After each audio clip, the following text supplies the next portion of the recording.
አንተ ቤት መቀለድ ነው አይደለ? ቤትህን በሰራተኛ ስም አድርገህ ሚስትህን ደብቀህ ምንም እንደማያውቅ ሰው ትሆናለህ። ምንድን ነው የምሰማው? እውነቱን ነው? አንቺስ ብትሆኚ ደግሞ ወርቅ ሲጠፋብሽ ባልሽን አልጠረጠርሽው? የምን ጉድ ነው የሚጎራው ማሚ? እውነቱን ነው? እሺ ምስኪኑ ተመስገንን አፍቃሪዋ ትሁት፣ አንቺስ ብትሆኚ ተመስገንን አባት አይወደውም አንተ አግባኝ ስትይኝ አልነበረ? ትሁቴ እንደዚህ አልሽው እንዴ? እኔ ላይ እንደዛ ታደርጊያለሽ?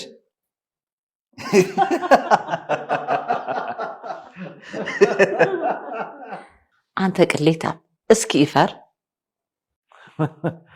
በአንተ ቤት አዋርደህን ሞታል ከንቱ። አየህ፣ በአንተ መንገድ መሄድ በጣም ቀላል ነው። ድራማ ተወደ የለ እንዴ? ይኸው ምርጥ ድራማ ሰርተንልሃል። ደግሞ ስማኝ፣ የክፉ ሰው መጨረሻ ወይ ሞት ነው ወይ ማበድ ነው። አንተ መቼም ቅሌት ቀለብህ ነው። አሁን ከዚህ ቤት ውጣ! ውጣ! ውጣ! ውጣ! ውጣ! ውጣ! ውጣ! ውጣ! ውጣ! ውጣ!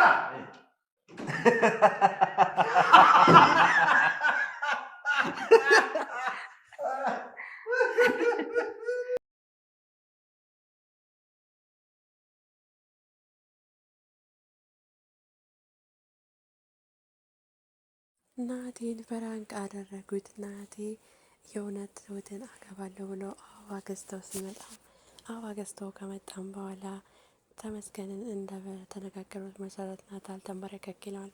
ታዲያ ተመስገንን ተንበርከክ ሲለው ነበር። ተንበርክኮም እንግዲህ ወደ ትሁት ጠጋ በማለት ታገቢኛለሽ ወይ ብሎ ቀለበት ፕሮግራም ያደርግላታል። ታዲያ ያን ጊዜ ናቲ በጣም ይናደዳል።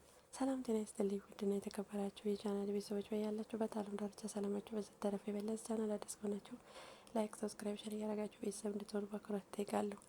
ታዲያ ናቲ እንግዲህ የእውነት ትሁት አግባኝ ተመስገንን አባቴ አይወደውም ስትለው የእውነት መስሎት አበባ ገዝቶ ዘንጦም ሄደው ነበር ማለት ነው። ታዲያ እንደ ውሻ ውጣ ውጣ ብለው ከቤት አባረውታል ማለት ነው። ታዲያ ይህ የተፈጠረው ተመስገንን ተንበርከክ ባለበት ቦታ ተንበርከክ ብሎ እያለ እንግዲህ አበባ ሊሰጣትና በዛ ፊት በአባባና በካሌብ እናትና በካሌብ አባት መካከል ማሸነፉንና ትሁት የሱ እንደሆነች ሊያረጋግጥ ነበር የመጣው። ከተመስገኑ ጋር ንግግራቸው ያ ነበር። ነገር ግን እነሱ አባባም የውሸቱን ለበሰራተኛ ስም ቤቴን ስም አዞረዋለሁ እንዴት ላደርግ እያለ ናቴን ሲያየው ስልክ ሲያወራ ነበር። ታዲያ ናቴም ይሄን አዳምጦ የእውነት መስሎት በሰራት ቤት ግን በሰራተኛ ስም አድርገህ ሚስት ምንም እንደማታውቅ ይላል ማለት ነው። አንቺ ብትሆኚ አልጠረጠርሽውም? ወርቅ ጠፋኝ ብለሽ እኮ ባልሽን ጠርጥረሽዋል ሲላትም ነበር። ትሁትንም አባቴ ተመስገን አይፈልገውም አንተ አግባኝ ስትይ ነበር ሲላትም ነበር። ታዲያ በአንተ ቤት አወርደህና ስለዚህ ወጣልን ብለው ከቤት አስወጥተውታል ማለት ነው። ታዲያ ተንኮለኛው ናቲ ማለት ነው ውርዴቱን ተከናንቦ ጭንቅላቱን ይዞ አስፋልት ለአስፋልት ወይኔ ጉዴ ተበላው እያለም ሲጨልል አይተናል ማለት ነው።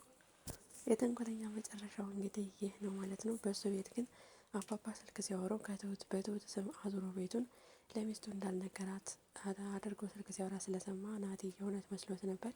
ትሁትም ደግሞ ተመስገን አባቴ አይፈልገውም፣ እዚህ ቤት መተዳብሎ መኖር ሰልችቶኛል፣ ስለዚህ አንተ ከዚህ ቤት አውጣኝ አግባኝና ብለው የእውነት መስሎት ደስ ብሎት ነበር ማለት ነው።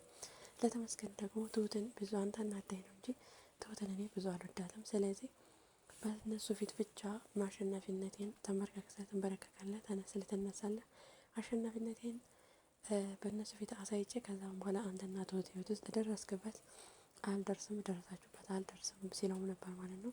ታዲያ ተመስገንም እሺ ብሎት ነበር በዚህ ሀሳብ ማለት ነው። ታዲያ ሁለቱም ዘንጠው መጥተው ተመስገን እንግዲህ አበባ ሊያጋዛው ሄዶ ነበር።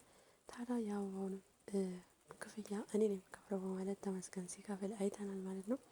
ታዲያ ናቲ የእውነት እንደዛ መስሎት ተመስገንን እንደደረሰ ና ተንበርከክ ይላል ማለት ነው። ተንበርከክ ሲለውም ናቲ ተመስገን ተንበርከክ ለዛው በትሁት ነበር ቀለበት ያደረገላት ማለት ነው። ታዲያ ተነስተው ሲተቃቀፉም ግራ ተጋብቶ ነበር። እንደ ውሻ ግን ውጣ ብለው ከቤት ካስወጡት በኋላ በጣም ግራ ተጋብቶ መንገድ ለመንገድ ልብሱን እያወለቀ እናቱ ጋር ደውሎ ምንውልሽ ተበላውልሽ እያለ ሲነግራትም አይተናል ማለት ነው።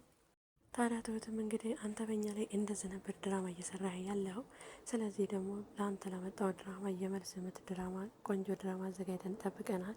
ስለዚህ የውሸተኛና ተንኮለኛ ሰው መጨረሻው ወይ ማበድ ነው ወይ ሞት ነው ትለዋለች ማለት ነው።